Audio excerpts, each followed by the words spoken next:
pwede ba natin na i-canonize agad yung pumanaw na? Hindi. Bakit? Dahil walang sino mang makapasok sa kaharian sa langit kahit sino mang may kunti ng kasalanan. Kung sisilipin natin ba ang lumang tipan kaugnay sa pagkamatay, ito ang mabasa natin sa Karunungan ni Salomon, Kapitulo 3, versikulo 1 ngadto 6. Ngunit ang mga matuwid ay nasa kamay ng Diyos at di sila makakaranas ng kaunting mang paghihirap. Sa akala ng mga hangal, ang mga matuwid ay namamatay. Iniisip nila na ang kamatayan ay kapahamakan at ang pagpanaw nila ay tuluyang pagkawala. Ngunit ang totoo, sila ay nanahimik na.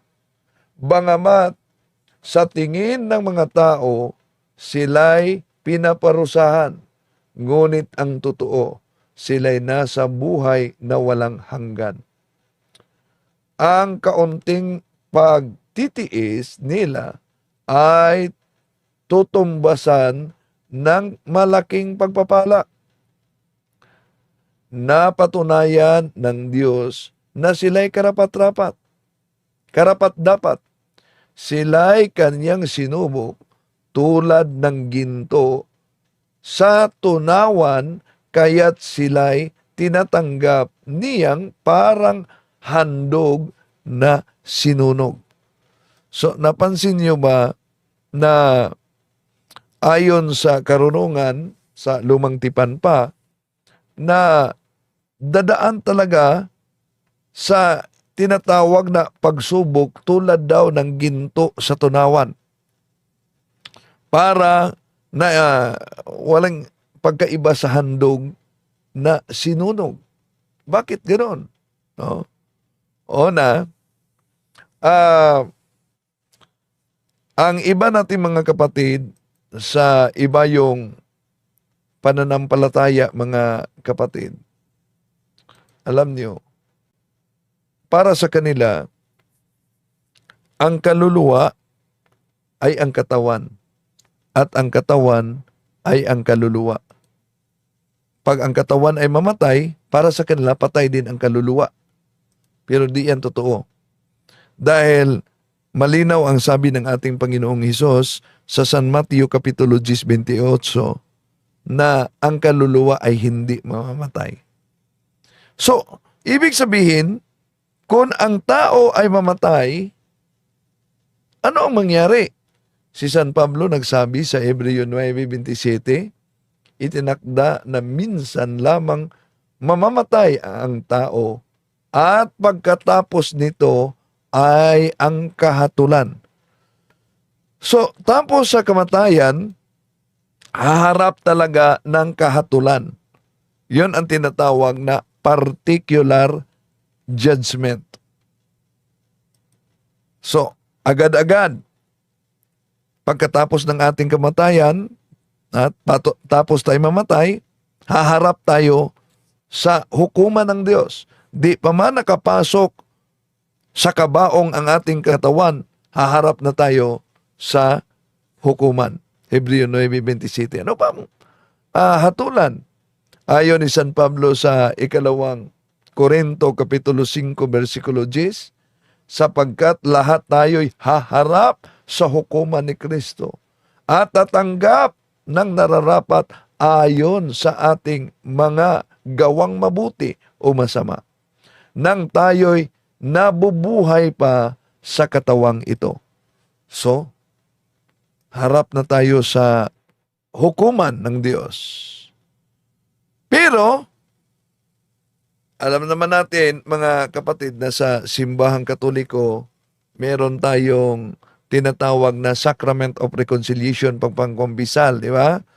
Ang akala ng iba, pag nangumpisal ka sa pare, dahil pinatawad na ang mortal na kasalanan, tinanggal ng pare ang temporal punishment sa kasalanan na kinumpisal. No.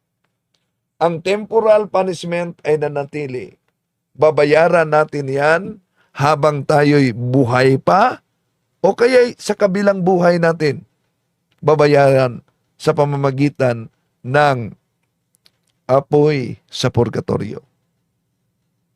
Lahat na nasa purgatorio, patungong langit. Lahat na nasa impyerno, wala ng pag-asa na siya'y malangit. Kaya,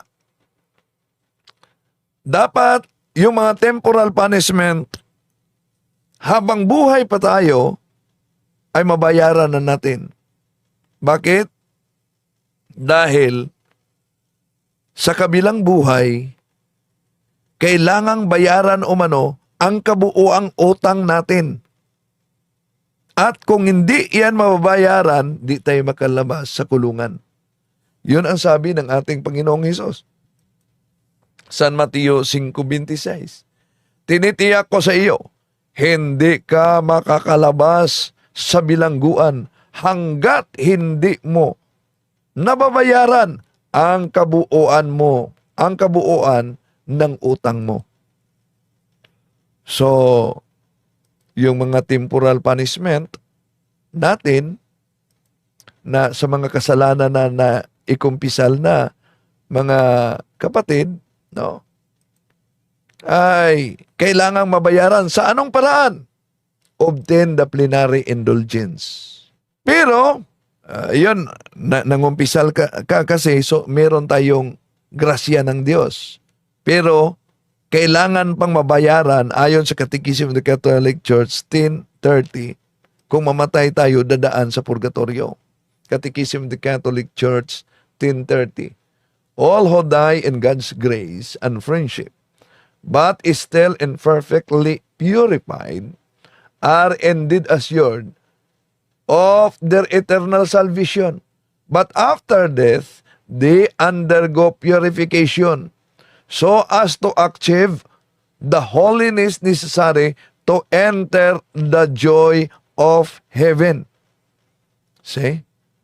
Kaya ang apoy sa purgatorio, yun ang apoy sa pag-ibig ng Diyos at kabanalan ng Diyos na habang buhay pa tayo ay hindi natin yan nakamit. So pagdusahan natin, susunugin ang anumang hindi banal. Bakit?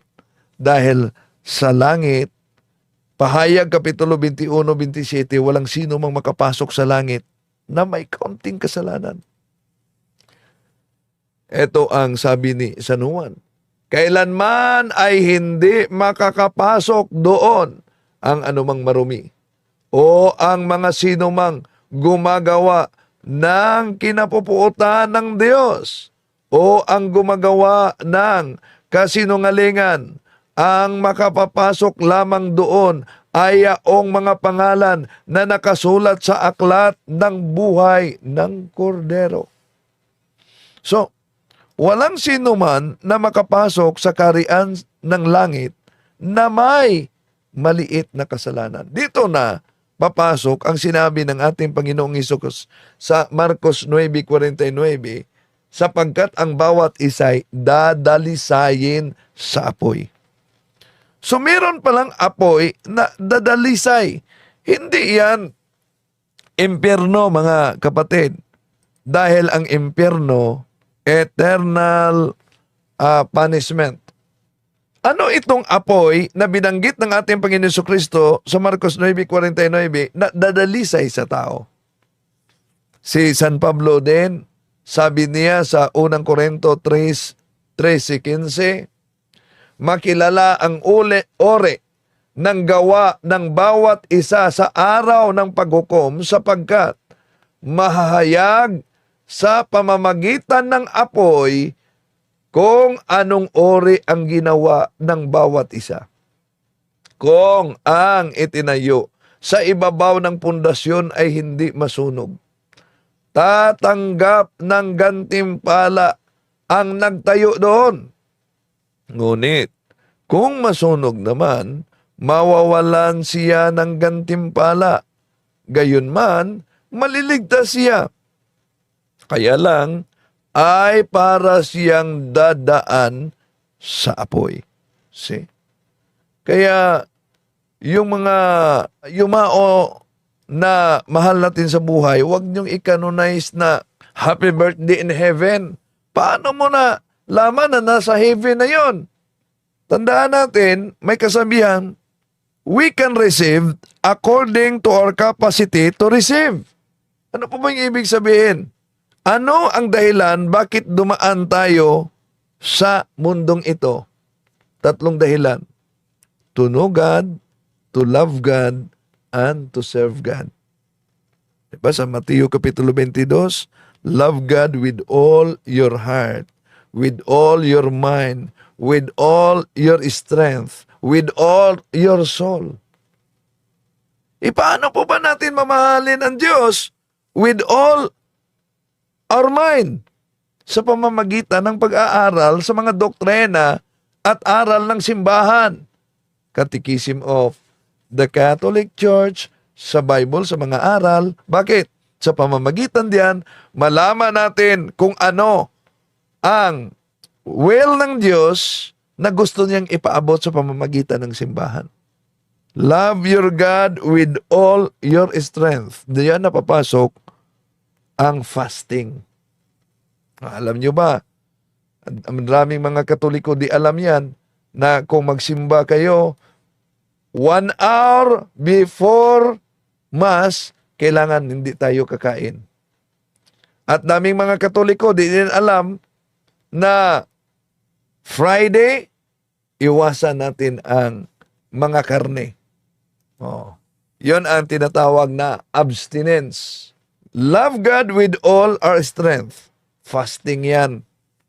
Love God with all your heart. Frequent to the sacrament. Mga kapatid, huwag niyong kalimutan, before papasok sa operasyon, dapat hihiling kayo na makatanggap ng anointing of the sick sa pare. Dahil, di natin alam kung makalabas ba tayong buhay sa ospital. Dapat maniniguro tayo.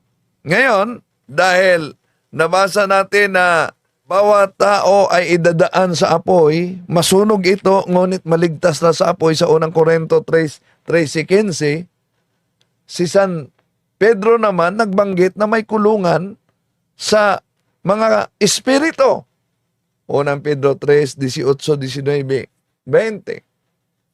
Sapagkat si Kristo na walang kasalanan ay namatay ng minsan para sa inyo ng mga makasalanan upang iharap kayo sa Diyos.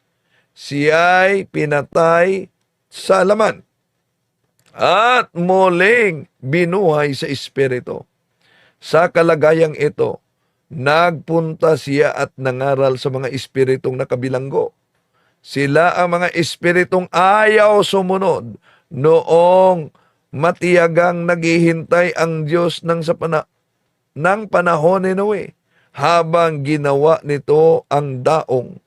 Doon ay ilang tao, 8 lamang ang nakaligtas sa tubig.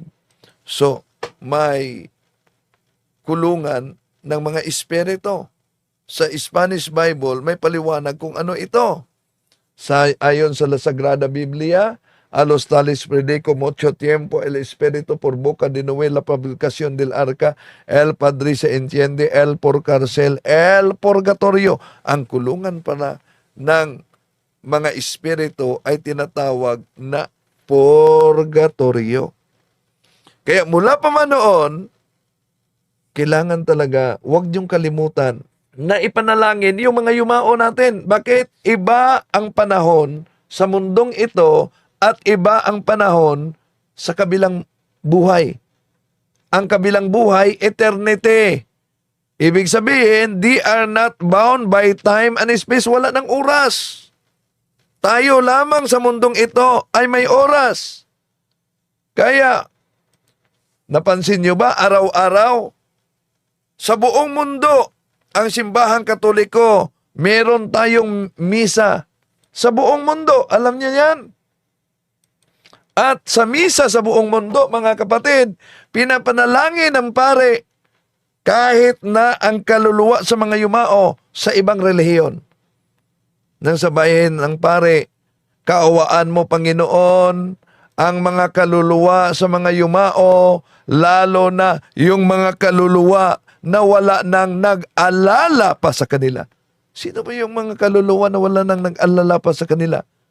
Pati ng mga kaluluwa sa mga yumao sa ibang sekta dahil hindi na nila yan inaalala.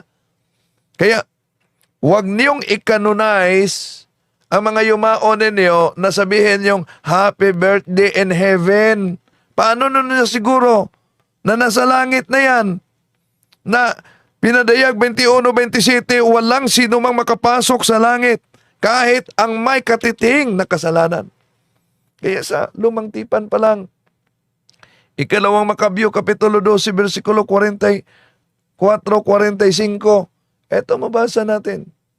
Kung hindi siya umasa na ang mga patay ay muling mabubuhay, magiging kahangalan lamang ang ipanalangin pa ang mga namatay na dahil buo ang kaniyang paniniwala na ang lahat ng namamatay na nanatiling makadiyos ay tatanggap ng dakilang gantimpala. Ginawa niya ang handog na iyon upang ang pagkakasala ng mga namatay na iyon ay patawarin. Yun ang dahilan kung bakit tayo nanalangin sa mga yumao. Pero sa pagpanaw natin, hindi ito ang katapusan, kundi bagong simula na naman. Kung namatay tayo na nasa kabanalan at walang tinatawag na temporal punishment na dapat ating pagdusahan, diretso tayo sa langit. Pero kung nasa estado ng grasya tayo, nasa friendship of God tayo, pagkatapos meron tayong mga temporal punishment. Napansin nyo ba yung Ikalawang Samuel, Kapitulo 12, versikulo 13-14? Di po ba si Propeta David? Si Propeta David mismo. Nangungumpisal kay Propeta Nathan. Anong sabi ni Propeta Nathan? Patawarin ka sa Diyos. Ngunit ang bata na ianak galing sa iyo ay ito'y mamamatay. So makita natin mga kapatid na ang kasalanan na pinatawad na may temporal punishment na pwedeng bayaran natin habang buhay pa tayo. Kung di natin mababayaran sa buhay na ito, babayaran natin sa kabilang buhay. Pay now o pay later. Yun po mga mahal na kapatid. Kaya wag nating canonize na nasa paradise na sila, ipanalangin po natin ang lahat na mga yumao na. Yan po mga kapatid, huwag niyo basta-basta na i-canonize yung mga mahal sa buhay na pumanaw na. Dahil di tayo sigurado kung sila'y nakapasok sa langit ba. To make His message known is our responsibility. So here we are to pledge our lives to the Lord of eternity.